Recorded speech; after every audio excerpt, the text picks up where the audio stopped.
Assalamualaikum warahmatullahi wabarakatuh. Hari ini kita membahas mengenai prosedur memberikan transfusi darah ya.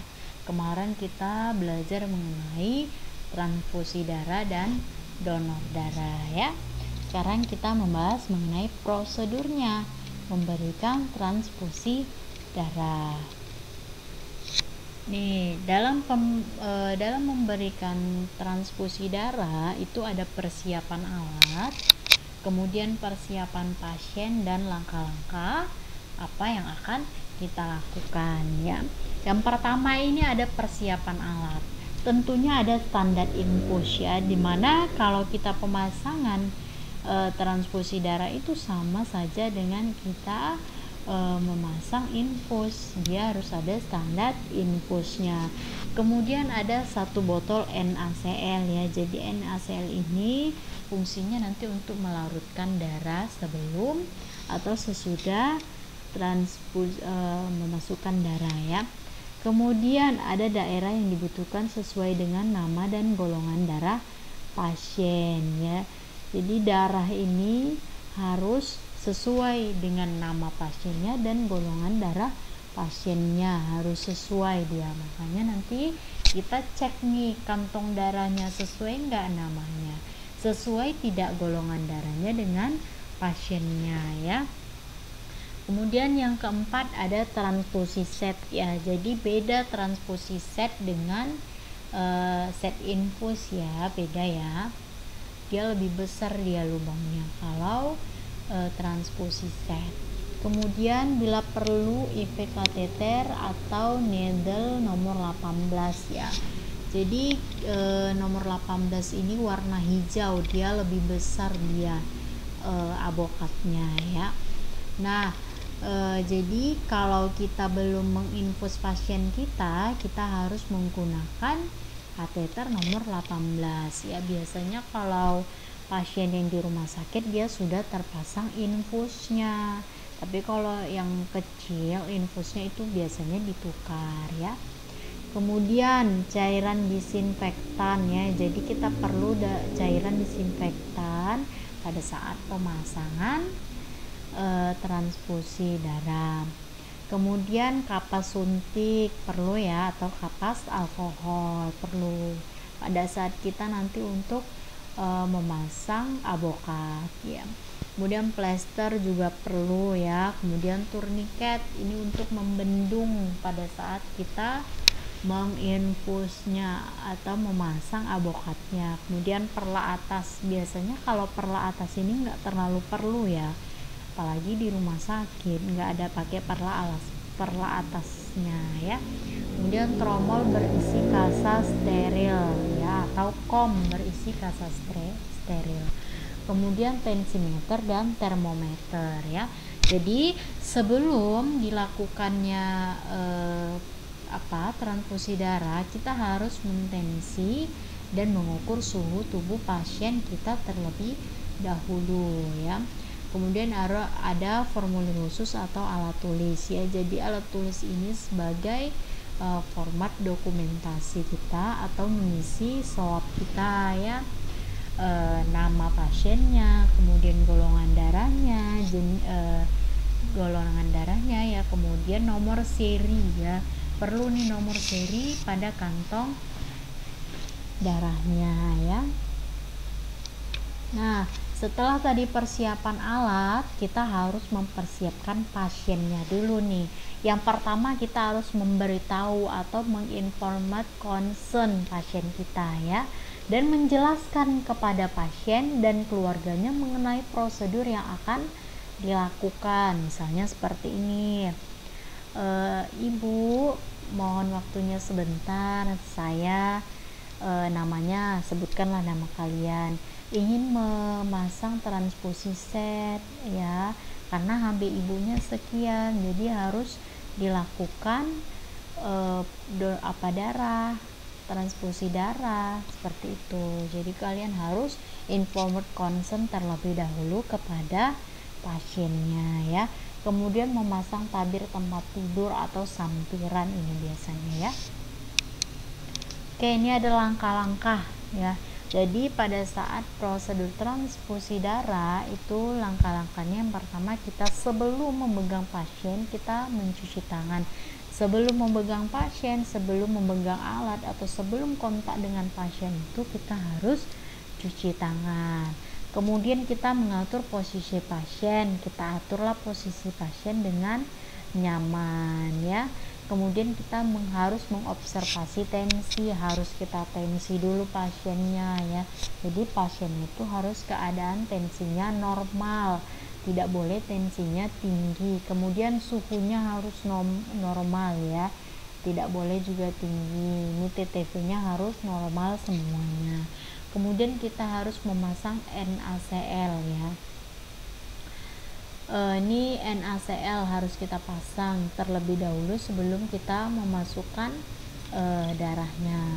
Kemudian kita mengontrol kembali darah yang sudah disiapkan mengenai yang pertama warna darahnya, kemudian identitas pasiennya harus sama, identitas pasiennya dengan kantong darahnya harus sesuai, kemudian jenis dan golongan darahnya baik itu WB atau PRC itu harus kita periksa. Nah, ini berkaitan dengan mengobservasi tensi, suhu, nadi dan pernafasan. Ini harus kita observasi dia kalau tensinya tinggi apakah boleh diberikan NaCl seperti itu ya. Apa itu anjuran dokter lagi gimana. Kemudian suhunya tinggi itu tidak boleh dilakukan langsung transfusi. Kemudian nadi dan pernafasan itu harus dicek kembali ya untuk mengobservasinya. Jangan nanti nadinya rendah ya kan, tiba dipasang darah atau apa menjadi menurun, itu tidak dianjurkan ya. Kemudian jenis dan golongan darah ya. Jadi jenis dan golongan darahnya harus benar-benar kita kontrol, kita cek apakah benar golongan darah pasien dengan golongan darah yang ada di kantong darahnya. Kemudian kita harus memeriksa nomor kantong darah atau dia nomor seri ya. Biasanya kalau satu kantong darah itu ada nomor serinya dia. Nomor seri di kwitansi pasiennya harus sama dengan nomor seri yang ada di kantong darahnya. Dia tidak boleh berbeda, entahnya nanti ketukar, kita kan nggak tahu, kita jaga-jaga. Kemudian tanggal kadaluarsa ini harus kita cek tanggal kadaluarsanya. Kemudian cross matching dan jumlah darah. Jadi cross matching ini adalah ini contoh darah, sampel darah ya, pada saat kita memberikan sampel darah sama pasiennya untuk membeli darah, itu harus kita cek nama pasiennya, golongan darahnya harus sesuai dengan cross matchingnya dan kantong darahnya harus sesuai ya. Kemudian kita harus memindahkan selang transfusi ke darah ya. Jadi pada saat kita memasang NaCl ya, kita harus memindahkan NaCl tadi kita berikan selama 15 menit ya. Setelah kita berikan selama ini tidak boleh cepat ataupun tidak boleh lambat ya, sekitar 30 menit 30 tetes ya. Dia tidak boleh cepat atau tidak boleh lambat NaCl selama 15 menit ya. Biasanya kalau kami itu memberikan di rumah sakit itu sekitar 300 cc atau 300 mili ya.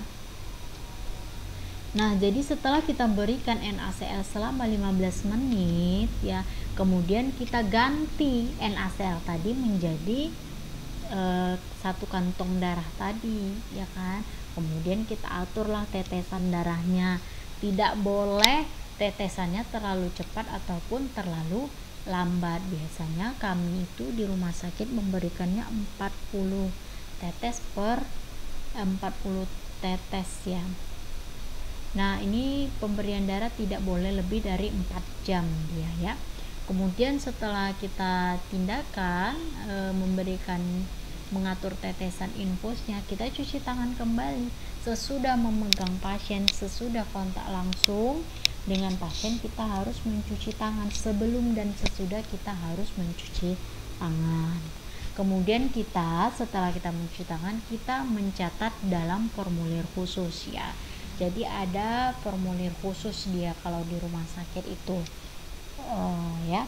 Ada jam pemasangannya, ini bisa kita tulis di swabnya ya. Kemudian jam pemasangannya jam berapa mulainya, kemudian berapa kantong yang diberikan kepada pasiennya, kemudian nomor kantong atau nomor seri ya. Jadi satu kantong darah itu ada nomor serinya ya. Kemudian nama perawat yang memasang, ini perlu ya, nama perawat yang memasang. Kemudian setelah kita mencatat dalam formulir khusus, kita merapikan pasien dan lingkungannya ya. Jadi kita harus rapikan pasiennya dan lingkungannya. Jangan setelah kita memasang betebar ini kita alat-alat yang tadi kita bawa, itu tidak boleh. Kemudian kita membersihkan alat dan mengembalikannya ke tempatnya. Ini kita harus jaga, jangan kita kontak dengan alat yang tersentuh dengan pasien, itu tidak boleh ya. Apalagi pada masa pandemi ini, kita harus benar-benar menjaga kesterilan diri kita ya kan. Kemudian setelah kita membersihkan semuanya, kita mencuci tangan ya. Nah, selanjutnya kita memperhatikan reaksi transfusi atau komplikasi ya. Jadi setelah pasien masih dalam proses transfusi, itu tidak boleh kita abaikan atau tidak boleh kita tinggalkan. Kita harus mengecek ada nggak reaksi alergi pada saat dimasukkan darahnya. Biasanya kalau pasien alergi pada darah tersebut itu sangat fatal ya, sangat berbahaya ya. Makanya kita harus pantau terus, ada nggak rasa sesak napas kan, itu harus kita pantau ya. Apakah jantungnya berdebar atau apa, itu harus kita pantau. Kemudian kita mengobservasi. Nah, ini perlu ya. Jadi pada saat pasien itu lagi transfusi, itu tidak boleh langsung kita tinggalkan. Kita harus cek dulu tekanan darahnya, kemudian suhunya, nadinya, dan pernafasannya itu setiap 5 menit untuk 15 menit pertama. Jadi 15 menit pertama ini 5 menit, selama 5 menit itu kita harus cek vitalsign-nya ya. Ini pada 1 jam.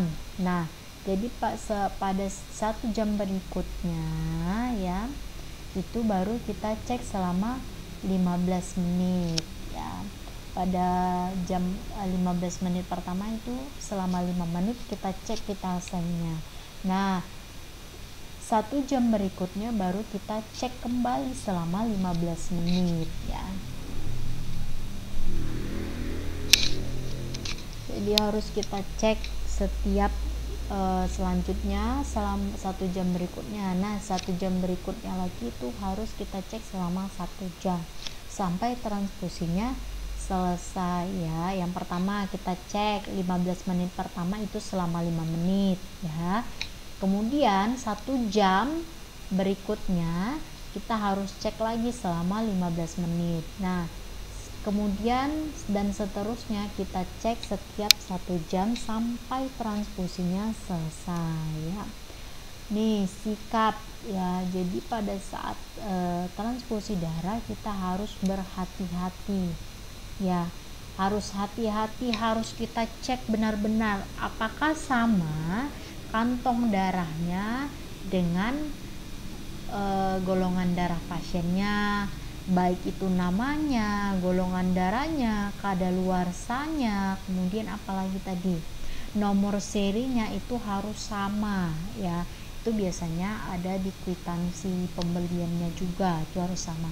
Kemudian kita harus teliti. Nah, kita perlu teliti ini kadaluarsanya ya, itu harus perlu kita teliti. Semuanya sih perlu kita teliti. Kemudian harus tanggung jawab ya. Jadi pasien ini tidak boleh kita tinggalkan ya, harus kita pantau terus ya. Jangan kita biarkan aja. Kadang kalau dia pemberian transfusi darah ini mau dia macet-macet, itulah yang harus kita pantau ya. Nah, meskipun jam sip kita sudah habis, kita kasih tahu, kita operan ke kawannya, tadi dia jam segini, tensinya sekian, tekanan darahnya sekian, suhunya sekian, itu harus dioperkan ke kawannya. Jadi kita harus bertanggung jawab ya. Apalagi kalian asisten keperawatan, biasanya disuruh kakak perawatnya, coba cek deh apakah masih jalan tetesannya, seperti itu ya kan. Kemudian harus sabar ya, baik itu asisten perawat ataupun tenaga kesehatan yang lainnya dalam melakukan suatu tindakan itu harus sabar ya. Apalagi kalau transfusi darah ya, ini harus perlu kesabaran ya, harus selalu kita observasi pasiennya maupun transfusi darahnya ya. Kadang dia mau macet-macet dia, itu harus kita sering cek ya. Nah, tadi pemasangannya ya, prosedur pemasangannya. Ini ada yang perlu diperhatikan dalam memberikan transfusi darah ya. Yang pertama, kita harus selalu mengobservasi suhu, tensi, nadi, dan pernafasan ya. Ini harus kita observasi. Kemudian kita harus alirkan NaCl ya. Jadi NaCl ini perlu dia ya, karena NaCl ini merupakan larutan isotonik sama dengan larutan cairan dalam tubuh kita, sehingga menyebabkan pecahnya sel-sel darah sebelum dan sesudah pemberian transfusi ini diberikan ya. Jadi NaCl ini perlu diberikan ya pada saat sebelum dan sesudah transfusi, biar dia lancar nanti darahnya waktu masuk. Kalau larutan RL itu tidak bisa. Saya pernah coba sama temen saya waktu dinas, kami coba larutan RL itu, darahnya itu tidak mengalir, tidak seperti NaCl, dia lancar dia, karena NaCl ini dapat memecah sel-sel darah tadi ya. Kemudian tapi kita harus hati-hati pada pemberian pasien yang hipertensi ini. Kembali lagi harus anjuran dokter ya, harus berhati-hati. Oke, selanjutnya kita yang perlu diperhatikan juga, kita harus kontrol kembali darah yang sudah kita siapkan ya. Jadi darah yang kita siapkan itu harus kita cek, seperti tadi golongan darah, nomor seri, kadaluarsa, itu harus kita kontrol sedetail mungkin. Nah, selanjutnya yang perlu kita perhatikan adalah bila syarat di atas terpenuhi, maka darah yang diberikan pada pasien yang memiliki suhu normal ya. Jadi pada saat pemberian transfusi darah itu suhunya harus normal ya. Kemudian selanjutnya kita pindahkan selang transfusi ke kantong atau labu darah ya, kantong darah ya. Nanti setelah kita pemasangan NaCl tadi selama 15 menit baru kita ganti dengan kantong darah ya. Itu darahnya harus sesuai anjuran dokter berapa kantong ya. Kemudian kita hentikan aliran infus dan atur tetesan darah ya. Jadi kan pakai NaCl dulu ya, setelah NaCl baru diganti dengan satu kantong darah tadi, baru kita aturlah tetesannya ya, tidak boleh terlalu cepat dan terlalu lambat ya. Kemudian kita harus mengobservasi reaksi transfusi dan tanda vital fase pasien sampai transfusi selesai ya. Jadi kita harus reaksi, makanya pada saat darah itu mulai mengalir jangan langsung kita tinggal, kita tanya dulu, ibu dadanya terasa panas, badannya terasa panas, kemudian ada terasa gatal-gatal ibu, itu kita pantau. Kemudian ada reaksi sesak napas kah atau apa, ditakutkan pasiennya alergi sama darahnya ya, makanya harus kita observasi sampai transfusi selesai ya. Oke, demikianlah yang bisa saya sampaikan ya. Terima kasih, semangat belajar ya, tersenyumnya walaupun keadaan kita sekarang sulit ya. Oke, saya selesai memberikan materi, kita lanjut latihan ya. Saya harap semuanya harus mengerjakan latihan tanpa terkecuali ya. Jangan absen saja ya. Saya sudah berkali-kali memperingatkan orang-orang yang hanya absen saja ya. Kalau saya diam berarti saya sudah tidak peduli ya. Kalau saya tidak peduli, jangan salahkan saya kalau saya memberikan nilainya rendah ya. Oke, terima kasih. Wabillahi taufiq walhidayah. Assalamualaikum warahmatullahi wabarakatuh. Kita lanjut latihannya, Dek.